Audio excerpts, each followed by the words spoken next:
अम्ल और क्षारकों के बाद अब बात करते हैं हम लवण की। आप जानते ही हैं कि जब किसी अम्ल की क्रिया किसी क्षारक से कराई जाती है तो लवण बनते हैं और जल बनते हैं। लेकिन जब भी हम किसी अम्ल की क्षार से क्रिया कराते हैं तो लवण बनते हैं, लेकिन लवण किस प्रकार का बनेगा यह इस बात पर निर्भर करता है कि हमने किस प्रकार के अम्ल या क्षारकों का उपयोग किया है।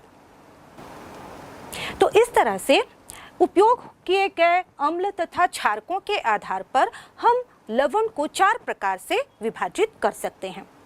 पहला प्रकार वो होगा जो कि प्रबल अम्ल और प्रबल क्षारकों से मिलकर बनेगा, जैसे कि sodium chloride, potassium chloride, calcium chloride आदि। क्योंकि यहाँ पर जो सोडियम क्लोराइड बना है वह एक प्रबल क्षारक सोडियम हाइड्रोक्साइड और प्रबल अम्ल हाइड्रोजन क्लोराइड की क्रिया से बना है। उसी तरह से यहाँ पर जो पोटेशियम क्लोराइड है वह पोटेशियम हाइड्रोक्साइड और HCl की क्रिया से बना है। तो इस तरह से प्रबल अम्ल और प्रबल क्षारकों से ये लवण हमें प्राप्त हुए हैं। इसी तरह से यदि हम दुर्बल अम्ल और प्रबल क्षारकों का उपयोग करें तो हमें अलग प्रकार के लवण प्राप्त होंगे, जैसे कि यहाँ पर हम ले रहे हैं सोडियम एसीटेट या फिर सोडियम फॉर्मेट। सोडियम एसीटेट में यहाँ पर जो एसिटिक एसिड है एक दुर्बल अम्ल था, जबकि जो क्षार था यहाँ पर सोडियम हाइड्रोक्साइड प्रबल था। इनके संयोग से ये लवण बने हैं। तीसरे प्रकार के लवण वो होंगे जो कि प्रबल अम्ल और दुर्बल क्षारकों से मिलकर बने होंगे। जैसे यहाँ पर उदाहरण हम ले सकते हैं अमोनियम क्लोराइड का। यहाँ पर जो अम्ल है वह प्रबल है हाइड्रोक्लोरिक एसिड, जबकि जो क्षारक है वह दुर्बल है अमोनियम हाइड्रोक्साइड। इनके संयोग से बनेगा जो लवण वह होगा अमोनियम क्लोराइड। चौथे प्रकार के लवण वो होंगे जो कि दुर्बल अम्ल और दुर्बल क्षारकों के संयोग से बनते हैं, जैसे कि यहाँ पर हम एक दुर्बल अम्ल एसिटिक एसिड और दुर्बल क्षारक लेते हैं अमोनियम हाइड्रोक्साइड। इनके संयोग से जो अम्ल बनेगा वो होगा अमोनियम एसीटेट। तो इस प्रकार से यहाँ पर हमें 4 प्रकार के लवण प्राप्त होते हैं। अब जब हम इन लवण को जल में विलय करेंगे तो सबकी रिएक्शन क्या एक ही प्रकार की होगी? यहाँ पर लवण को जल में विलय करने पर 2 प्रकार की क्रियाएं हो सकती हैं।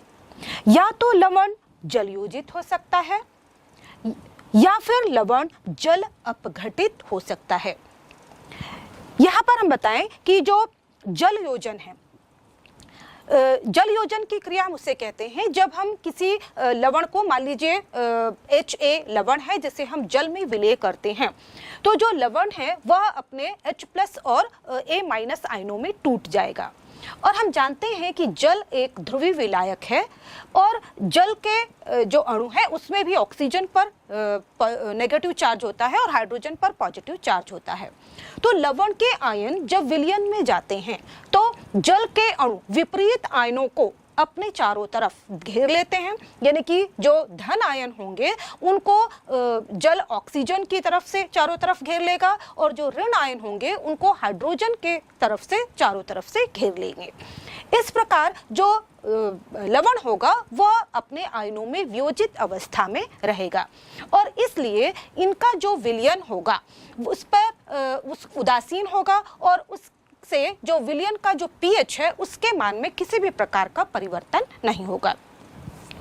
तो यहाँ पर हम देखें जो दूसरे प्रकार का के जो लवण होते हैं, दूसरी अवस्था ये हो सकती है कि उनका जल में अपघटन हो जाए, यानी कि जब हम लवण को जल में विलय करें तो इनके जो आयन बनेंगे, आयनों में जो ये अपघटित होंगे, ये आयन जल के साथ क्रिया कर लेंगे और उसके फलस्वरूप ये अपनी प्रकृति के अनुसार नए प्रकार के अम्ल या क्षारक का उत्पादन करेंगे।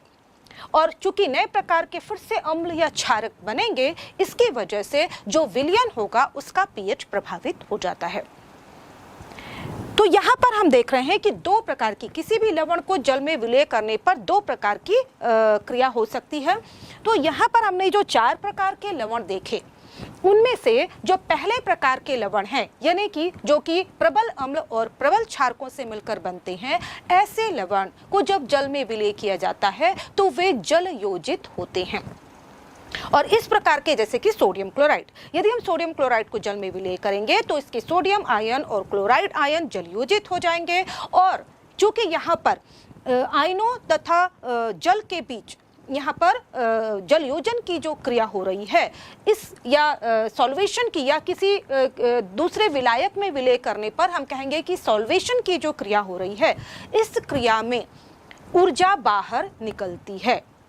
और इसीलिए यहाँ पर जो लवण के जो आयन है वो एक दूसरे से दूर रहते हैं और पुनः लवण के रूप में प्राप्त नहीं होते हैं। और इसीलिए इस प्रकार का जो विलयन तैयार होगा उसका पीएच में कोई भी परिवर्तन नहीं होता, या हम ये कह सकते हैं इनका जो विलयन होता है वह उदासीन विलयन होता है। इसके अलावा जो अन्य प्रकार के लवण हैं वो सभी जल में घोले जाने पर ये जल अपघटित हो जाते हैं। यहाँ पर जो दूसरे प्रकार के लवण थे, यानी कि जो दुर्बल अम्ल और प्रबल क्षारकों के साथ मिलकर बने थे, यानी कि यहाँ पर हम ले रहे हैं सोडियम एसीटेट का उदाहरण। जब सोडियम एसीटेट, जो कि एक दुर्बल अम्ल एसिटिक एसिड और एक प्रबल क्षार सोडियम हाइड्रोक्साइड से मिलकर बना है, जब इसका आयनन होगा तो यहाँ पर जो सोडियम एसीटेट लवण है यह प्रबल विद्युत अपघट्य है और इसलिए यह पूरी तरह से आयनित हो जाएगा और आयनन के फलस्वरूप यह बहुत अधिक मात्रा में एसीटेट आयन तथा सोडियम आयन देंगे। अब यहाँ पर चूंकि बहुत अधिक मात्रा में एसीटेट आयन बने हैं, ये जल के साथ क्रिया होगी इनकी, और चूंकि यहाँ पर जल से ये प्रोटॉन ग्रहण कर लेंगे, क्योंकि ये नेगेटिव चार्ज है, इसलिए जल के पास जो पॉजिटिव चार्ज आयन है यानी कि प्रोटॉन, इनके द्वारा इनको ये ग्रहण कर लेंगे और पुनः यह एसिटिक एसिड में कन्वर्ट हो जाएंगे। एसिटिक एसिड जो कि एक दुर्बल विद्युत अपघट्य है और जिसका आयनन बहुत ही कम होता है, और इसके लिए जो हम जानते हैं कि इसके लिए आयनन स्थिरांक के ए की जो वैल्यू होती है वो भी काफ़ी कम होती है, 1.8 × 10⁻⁵ होती है।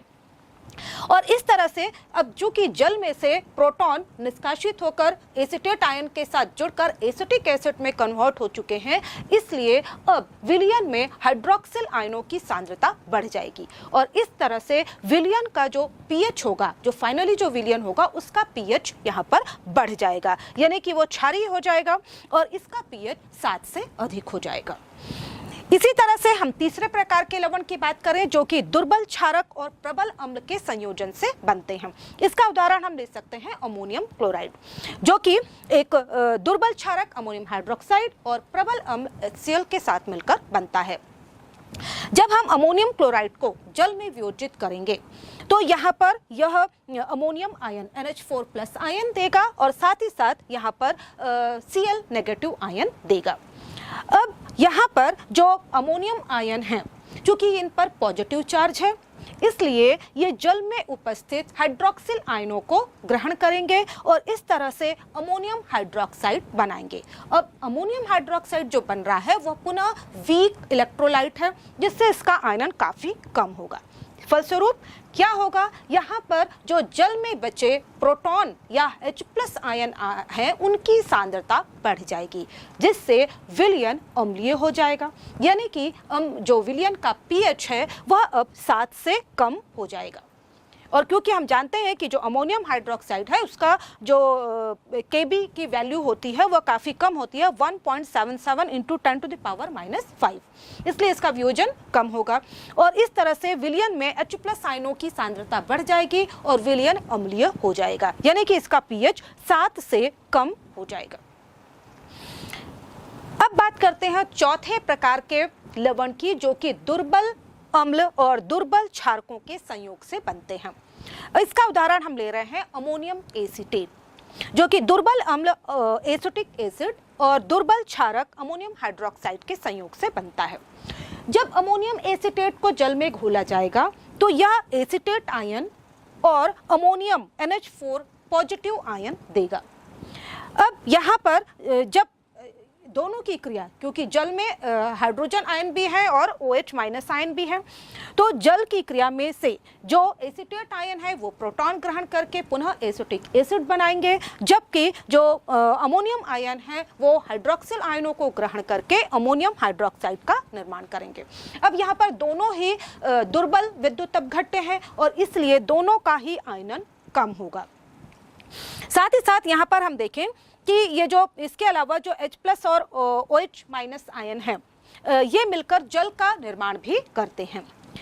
अब यदि हमें इनके pH का मान पता करना है तो इसके लिए हम यहाँ पर एक नए फार्मूले का उपयोग करते हैं और ये होता है pH = 7 + 1/2 × pKa - pKb।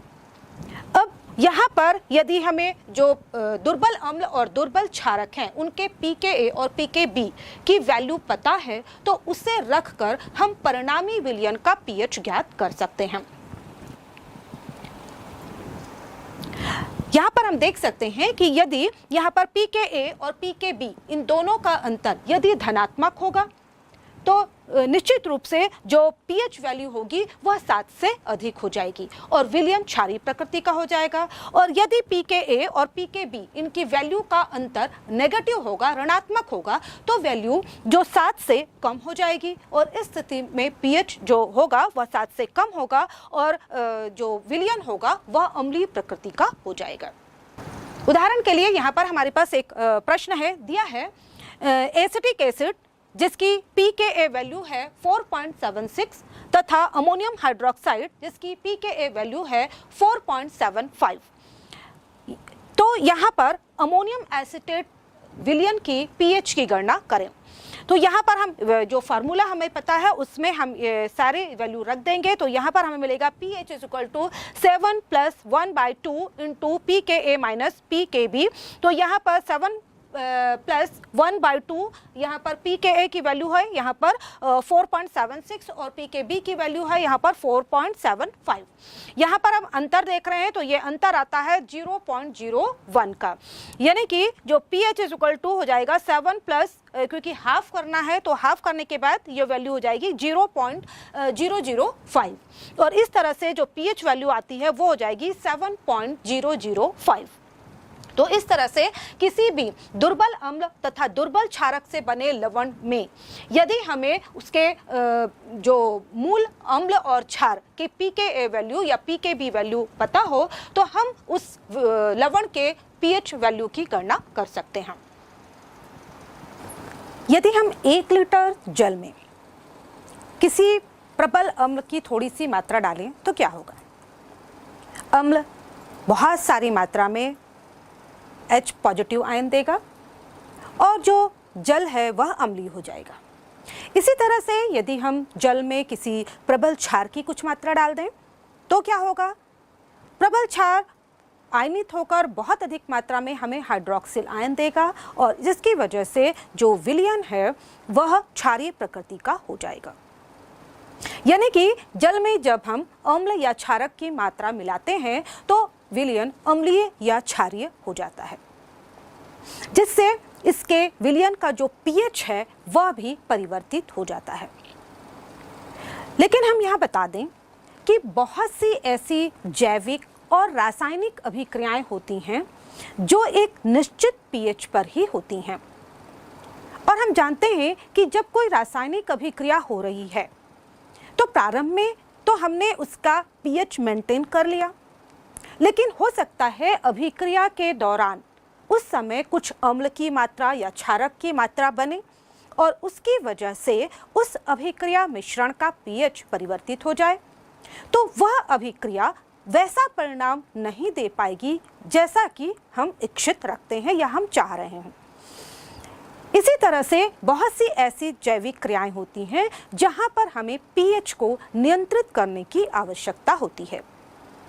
यदि हम अपने शरीर की बात करें तो यहाँ हम जानते हैं कि हमारे शरीर के सुचारू रूप से संचलन के लिए या हमारे शरीर में होने वाली जो चयापचयी क्रियाएं हैं उनके सही ढंग से कार्य करने के लिए हमारे रक्त का pH लगभग 7.4 होना चाहिए। इसी तरह से हमारी यूरिन का जो पीएच है वह कुछ अम्लीय यानी कि 6 पॉइंट के 0 के आसपास होने चाहिए। यदि रक्त के पीएच में या फिर यूरिन के पीएच में किसी भी प्रकार का परिवर्तन होता है तो यह दर्शाता है कि हमारे शरीर में कुछ मेल फंक्शनिंग हो रही है, यहाँ पर जो शरीर है वो सही ढंग से कार्य नहीं कर रहा है। तो ऐसे स्थिति में हमें एक ऐसे विलयन की आवश्यकता पड़ती है, एक ऐसे विशेष प्रकार के विलयन की आवश्यकता पड़ती है जो जिसका कि पीएच यदि उसमें बहुत अधिक जल मिला दें यानी कि उसे तनु कर दें या उसमें थोड़ी अम्ल या क्षारक की मात्रा मिला दें तो उसका पीएच परिवर्तित ना हो। तो ऐसे विशेष प्रकार के विलयनों को जिन्हें तनु करने पर या फिर जिनमें अम्ल या क्षारक की मात्रा मिलाने पर उनके पीएच में किसी भी प्रकार का परिवर्तन नहीं होता है, ऐसे विलयनों को हम बफर विलयन कहते हैं। तो आइए अब हम जानते हैं बफर विलयनों के विषय में। सबसे पहले हम देखें कि बफर विलयन किस प्रकार से बनेंगे और बफर विलयनों को किस प्रकार से वर्गीकृत किया जा सकता है। तो बफर विलयन मुख्य रूप से 2 प्रकार के होते हैं। एक तो होते हैं सरल बफर या सामान्य बफर और दूसरे प्रकार के होते हैं मिश्रित बफर।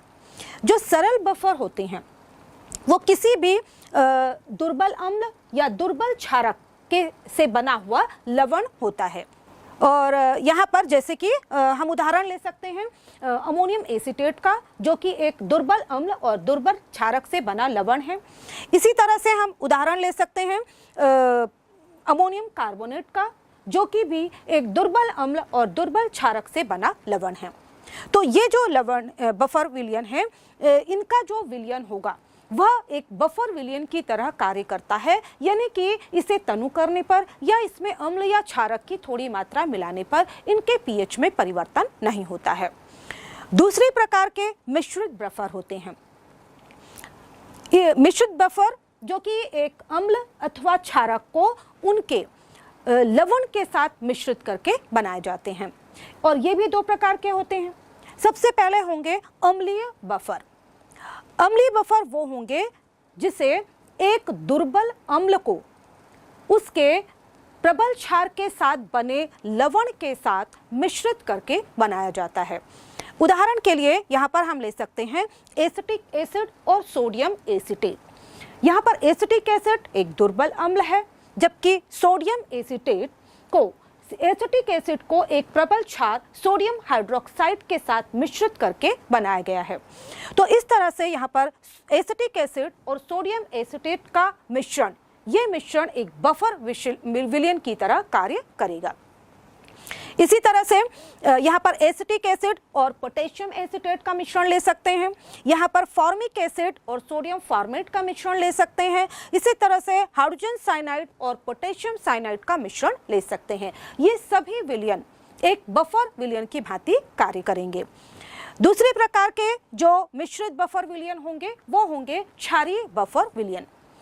यहाँ पर भी हम दुर्बल क्षार लेंगे तथा दुर्बल क्षार के साथ उसकी प्रबल अम्ल के साथ बने हुए लवण को मिश्रित करके इस प्रकार का बफर विलयन प्राप्त करेंगे।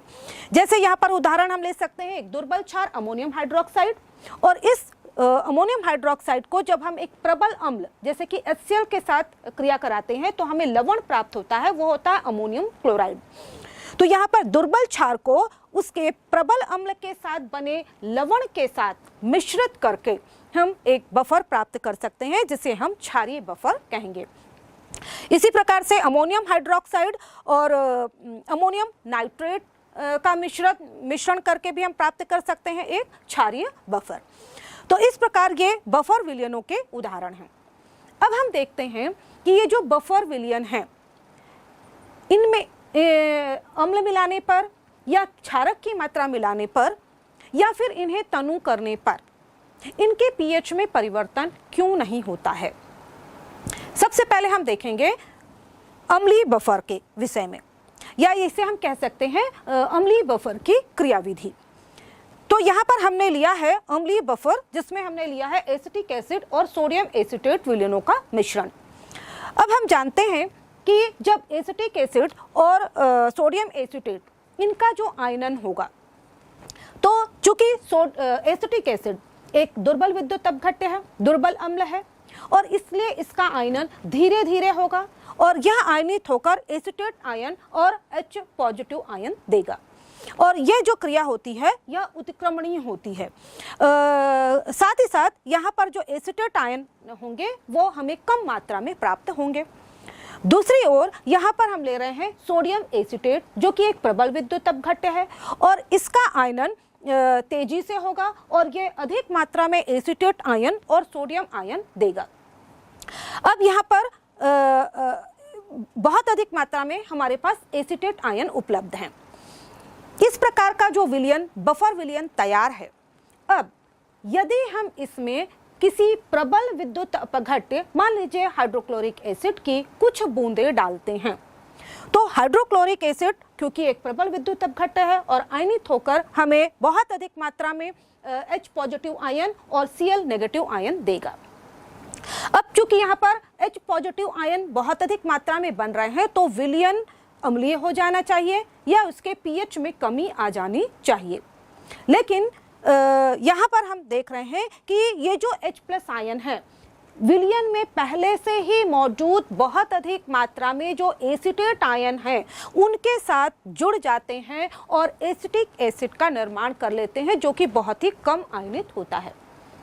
तो इस तरह से यहाँ पर बढ़े हुए H+ आयनों का उपयोग हो जाता है और जो विलयन है वह वैसा ही बना रहता है जैसा कि पहले था, यानी कि उसके pH में किसी भी प्रकार का परिवर्तन नहीं होता है। दूसरी ओर यदि इसी बफर विलयन में हम कुछ मात्रा प्रबल क्षार की डाल दें, जैसे कि यहाँ पर हम सोडियम हाइड्रोक्साइड डालते हैं, तो यहाँ पर सोडियम हाइड्रोक्साइड टूटकर सोडियम पॉजिटिव आयन और हाइड्रोक्सिल नेगेटिव आयन देगा। अब यहाँ पर जो OH नेगेटिव आयन हमें प्राप्त हो रहे हैं, ये विलयन में पहले से ही उपस्थित हाइड्रोजन आयनों के साथ, जो कि एसिटिक एसिड के वियोजन से मिले हैं, उनके साथ क्रिया करके जल के अणु बना लेंगे, जो कि बहुत कम वियोजित होंगे। लेकिन यहाँ पर चूंकि हाइड्रोजन आयन की कमी होगी, तो उसकी पूर्ति एसिटिक एसिड के, क्योंकि हाइड्रोजन आयन बहुत अधिक नहीं थे और इसलिए जो एसिटिक एसिड है वह पुनः टूटेगा और यहाँ पर H+ आयन उपलब्ध करा देगा। इससे जो टोटली हम देखेंगे कि विलयन के pH में कोई खास परिवर्तन नहीं होगा और इस तरह से pH मेंटेन रहेगा। तो इस तरह से हम देखते हैं कि जो बफर विलयन है किस प्रकार से प्रबल अम्ल डालने पर या प्रबल क्षारक के डालने पर भी अपना pH मेंटेन रखते हैं। अब इसी तरह से हम देखते हैं क्षारीय बफर की क्रियाविधि किस प्रकार से होती है। क्षारीय बफर के लिए यहाँ पर हमने लिया है अमोनियम हाइड्रोक्साइड और अमोनियम क्लोराइड का मिश्रण। अमोनियम हाइड्रोक्साइड एक वीक इलेक्ट्रोलाइट है और इसलिए बहुत ही कम मात्रा में आयनित होगा और यह जो अभिक्रिया होगी यह रिवर्सिबल होगी, जिससे हमें अमोनियम पॉजिटिव आयन और हाइड्रोक्सिल नेगेटिव आयन प्राप्त होंगे। दूसरी ओर जो अमोनियम क्लोराइड है एक स्ट्रॉन्ग इलेक्ट्रोलाइट है और यह जब अपघटित होगा तो हमें अधिक मात्रा में अमोनियम पॉजिटिव आयन और Cl नेगेटिव आयन प्राप्त होंगे। अब इस तरह से हमारे पास विलयन में काफी अधिक मात्रा में अमोनियम प्लस आयन उपस्थित हैं। अब इस विलयन में यदि हम किसी प्रबल अम्ल की कुछ बूंदें डालते हैं, मान लीजिए हाइड्रोक्लोरिक अम्ल की कुछ बूंदें डालते हैं, तो हाइड्रोक्लोरिक अम्ल हमें बहुत अधिक मात्रा में H+ आयन उपलब्ध कराएगा, जो कि विलयन में पहले से उपस्थित हाइड्रोक्सिल आयनों से क्रिया करके जल के अणु में परिवर्तित हो जाएगा। अब चूंकि यहाँ पर हाइड्रोक्सिल आयनों की कमी होगी तो उसकी पूर्ति अमोनियम हाइड्रोक्साइड के वियोजन से हो जाएगी और जो हाइड्रोक्सिल आयन और हाइड्रोजन आयन की जो सांद्रता है वह सामान्य बनी रहेगी। दूसरी ओर यदि हम यहाँ पर किसी क्षार की, जैसे कि सोडियम हाइड्रोक्साइड की कुछ मात्रा डाल देते हैं, तो सोडियम हाइड्रोक्साइड की जो मात्रा है वह हमें सोडियम प्लस आयन और OH माइनस आयन देगी। और ये जो OH माइनस आयन है यह विलयन में पहले से मौजूद अमोनियम आयनों के साथ क्रिया कर लेंगे और अमोनियम प्लस आयनों के साथ क्रिया करके ये फिर से अमोनियम हाइड्रोक्साइड में परिवर्तित हो जाएंगे। इस तरह से यहाँ पर हाइड्रोक्सिल आयनों की सांद्रता बढ़ नहीं पाएगी और विलयन अपनी प्रारंभिक स्थिति में ही बना रहेगा, और यानी कि जो विलयन का pH है वह मेंटेन रहेगा। तो इस तरह से हम देखें कि ये जो बफर विलयन है हमारे लिए काफ़ी महत्वपूर्ण होते हैं, क्योंकि अम्ल या क्षारक की मात्रा मिलने के बावजूद भी इनके pH में कोई परिवर्तन नहीं होता है।